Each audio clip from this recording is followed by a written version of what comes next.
அஸ்ஸலாமு அலைக்கும் வரஹ்மத்துல்லாஹி வபரக்காத்துஹு. பாவங்கள் மன்னிக்கப்படும் புனித ரமலான். நம்பிக்கை கொண்டு நன்மையை எதிர்பார்த்து ரமலான் மாதம் நோன்பு நோற்பவரின் முந்திய பாவங்கள் மன்னிக்கப்படும் என்று அல்லாஹுடைய தூதர் ஸல்லல்லாஹு அலைஹி வஸல்லம் அவர்கள் கூறியதாக அபூ ஹுரைரா ரலியல்லாஹு அன்ஹு அவர்கள் மூலமாக அறிவிக்கப்பட்ட இந்த செய்தி ஸஹீஹுல் புகாரியிலே 3-8 என்ற எண்ணிலே பதிவு செய்யப்பட்டிருக்கிறது. மகத்துவம் நிறைந்த புனிதமான ரமலான் மாதம் பாவ மன்னிப்பு பெறுவதற்கே உண்டான ஒரு மாதம். ஒரு நோன்பாளி தான் அறிந்தோ அறியாமலோ தெரிந்தோ தெரியாமலோ வெளிப்படையாகவோ மறைமுகமாகவோ மனம் விரும்பியோ விரும்பாமலோ செய்த சிறிய பெரிய தவறுகளுக்கும் பாவங்களுக்கும் கண்டிப்பாக மன்னிப்பு கோர வேண்டும். இதுதான் இஸ்லாத்தினுடைய நிலைப்பாடு. இஸ்லாமியர்களாக இறந்து போன பெற்றோர்கள், உறவினர்கள், அண்டை வீட்டார், சகோதர சகோதரர்கள், தற்காலத்தில் வாழ்ந்து கொண்டிருக்கக்கூடிய முஸ்லிம்கள், காலம் சென்ற இஸ்லாமியர்கள் அனைவரும் அல்லாஹ்விடத்திலே பாவ மன்னிப்பு தேடியே ஆக வேண்டும். பாவ மன்னிப்பு தேடுவதற்கு நேரமோ காலமோ கிழமையோ மாதமோ எதுவும் குறிப்பிடப்படவில்லை. பாவ மன்னிப்பு எப்போதும் தேடலாம். எனினும் புனித ரமலான் மாதங்கள் பாவங்கள் மன்னிக்கப்படுவதற்கு, பாவங்கள் மன்னிப்பு தேடுவதற்குண்டான ஒரு விசேஷமான மாதம் என்பதனால் அந்த மாதத்தில் அதிகமாக பாவ மன்னிப்புகள் குறித்து நமக்கு அறிவுறுத்தப்படுகிறது. எனவே புனித ரமலான் மாதத்தில் அதிக கவனம் செலுத்தி இந்த பாவ மன்னிப்பு கோருவதை நாம் முன்னெடுப்பு செய்ய வேண்டும். அல்லாஹுடைய தூதர் ஸல்லல்லாஹு அலைஹி வஸல்லம் அவர்கள் பாவ மன்னிப்பு கேட்கும் பகுதியாக புனித ரமலான் மாதத்தில் நடுப்பகுதியை நமக்கு ஆக்கி தந்திருக்கிறார்கள். ரமலான் காலத்தில் குறிப்பாக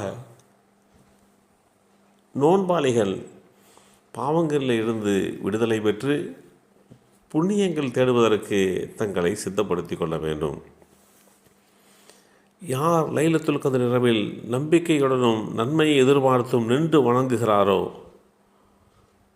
அவர் அதற்கு முன் செய்த பாவங்கள் மன்னிக்கப்படும் என்று அல்லாஹுடைய தூதர் ஸல்லல்லாஹு அலைஹி வஸல்லம் அவர்கள் குறிப்பிட்டிருக்கிறார்கள்.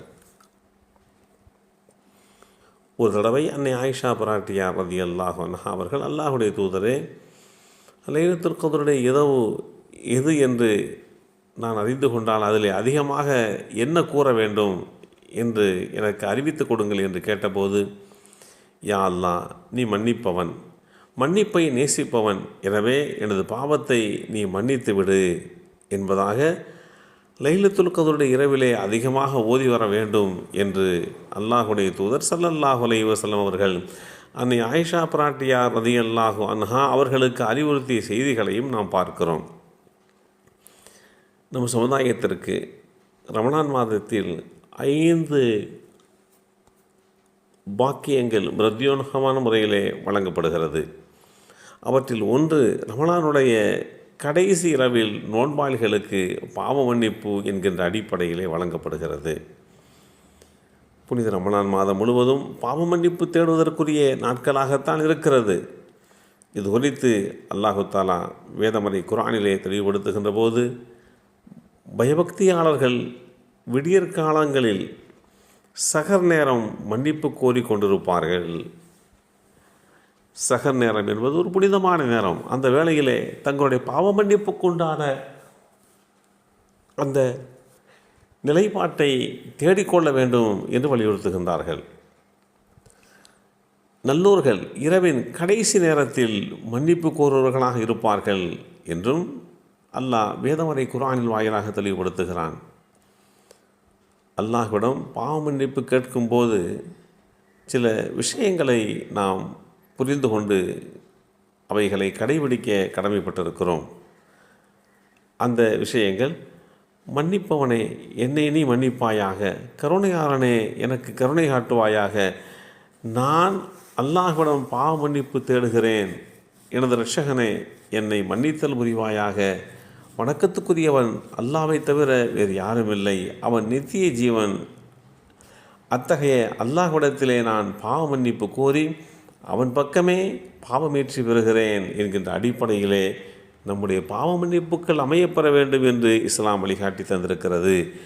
எல்லாம் வல்ல அல்லாஹு தஆலா இந்த புனிதமான ரமலான் மாதத்தில் பாவங்கள் பொறுக்கப்பட்ட நல்லோர்களாக நம்மையும் நம் சந்ததிகளையும் நம் சமுதாயத்தினர்களையும் அல்லாஹ் ஆக்கி தந்தல் புரிவானாக. அஸ்ஸலாமு அலைக்கும் வரஹ்மத்துல்லாஹி வபரகாத்துஹு.